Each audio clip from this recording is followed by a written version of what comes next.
challenge the might of local people and some Japanese manufacturers with this product.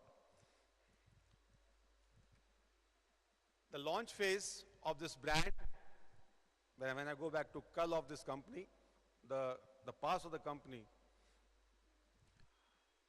was that we were supposed to fight with the brands like Videocon and BPL, who had a top of the mind space in every consumer's mind. And what was wrong in India was that any MNC brand which came into business in this country was not very keen or very interested to bring contemporary products. They were looking at India as a dumping ground. And that was the biggest mistake probably some of the top multinationals did that time, at that point of time, and they could not probably recover for many, many years to come forward then. But yes, we were trying to meet consumer expectations. We did a lot of homework. Back end, we realized customer is looking for something different, something new in technology, something which he could be associated with. He was having a very difficult time on back-end service. The levels of durables at that moment of time were very low. People, adoption of the product categories were very low. When we see today, even today also, some of the products still have a very low penetration as well. But even those days, people didn't know much about refrigerators, televisions. We were still into the black and white color phase. Refrigerators were still those single door refrigerators. There was no mobile phone that time. Pagers had just started coming in. And this is the only country where I think the shortest life of a pager was probably seen in the country. I remember in June 95, India saw first phase of pagers available. And September 95, we had the mobile phones in our hands. The shortest gap ever seen in any country between pagers and mobile was India. That was India in 1995. It was mostly analog business. Digitalization was still a very, very far cry. Nobody knew about digital era at all. That was the past of this country, and we were in that past trying to bring in something different, something new, which customer would probably take on. Our approach was very simple. I think we had to benchmark some good products that time, and we set some rules of the game. We created new segments of businesses because we realized we, as a new entrant, have to create some place for us where we can look at differently. Technology has to be different. The channel has to be different.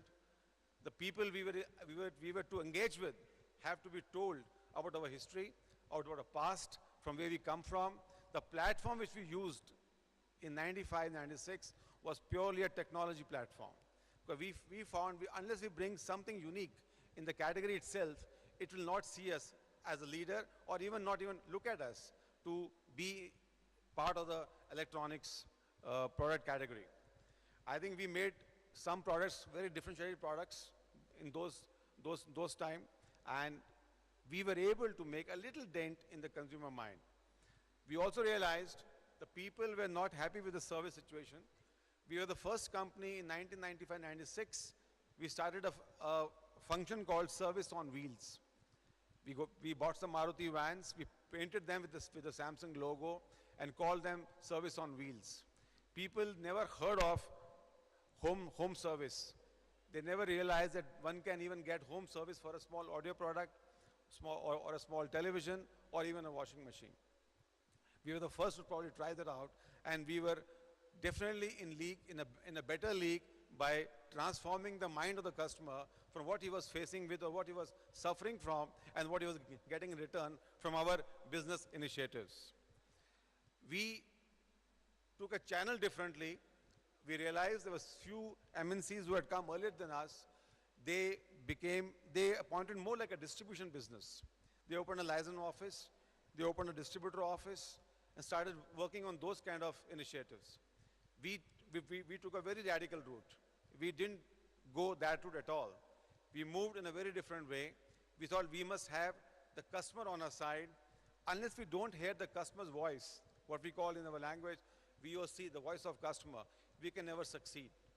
So to get the customer insight directly onto the company's, the boardroom, we had direct dealers business link. We created direct dealer network, and that is the success which we still enjoy in this country. The approach was very clear that we had to, like I said, differentiate our products, differentiate our positioning of the product there. And once we're doing that, we realize to get customers' confidence, the service alone, the product alone will not help. We need to show him something different. What could we show him different was that we could probably talk about localization. We set up a huge plant in UP, Noida. It was the first, one of the biggest ever plant created by a multinational in this country to produce durables, that is color televisions and few other products. With that, we were able to generate a lot of confidence, a lot of belief in our partners, in our customers. Unless we could have not done that, we wouldn't have been able to probably realize our dreams of such a successful journey. We slowly expanded our business from electronics to appliances. And I think parallelly, we also set up a huge R&D segment back in Noida, back in Bangalore. Today, we have almost 5,000 engineers who work with us back end in the R&D space. The R&D itself today allows us to customize products for the Indian customers. There are numerous examples where we change the product feature, the product style, the product differentiation with the voice of the customer. We thought unless we bring in global localization, we used to call a word called global localization. We have to be global and as well as local. That was the theme, the phrase which we used strongly within the boardroom of this organization, and we could create that buzz that unless we localize the global aspect of the business, we cannot grow. And that was the biggest challenge which we threw open, and I think we made a big success in that segment because we realized unless we do what the country needs, what the people in this country needs, we cannot succeed. So our thrust was very clear. We could have a lot of variants, a lot of customization in our products. Circa 2011, that's where we are. You saw the figure earlier. From just about 40 million turnover, we could reach a figure of almost 3.5 billion in 2010. That's the story of last 15 years. And I think as we go forward in the coming lines of businesses, the whole era is changing. I heard somebody saying, Kal aaj aur kal. I think in this kal aaj aur kal of situation, tomorrow is being seen by us. We say to our people within the company, create the future. We are always there, with a strong belief that we need to create the future. We need to create products which will be part of the future. Unless we don't create the market, we don't create the future, we cannot succeed. Because we have got competition around the globe, and we need to be different in all our approaches, whether it's marketing, whether it's production, whether it is any services which we render to our customers. If you see from this slide, how the business transformed from a basic CRT, that's the cathode ray tube, normal TV which we call, to a flat television. We moved to a slim television, then the LCD TV, then the LED TV, and last year the 3D TV.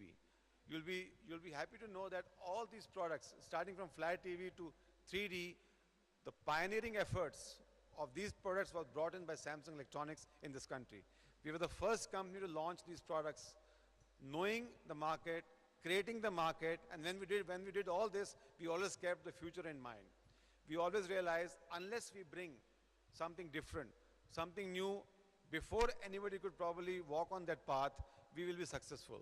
And that is where we always did that. And even today, in the mobile business, if you see today, we are really spearheading the business with our touch phone and smartphone revolution. Today, from what the phone business was and what phone business is going to be like, it's purely different. We have made a big revolutionary changes in our phone business. As I just said, the touch phone category is the fastest growing category in the country, in the world as well. And we are there as a leader, providing the best portfolio in this segment. And as I said, we are the company which is leading the digital convergence platform.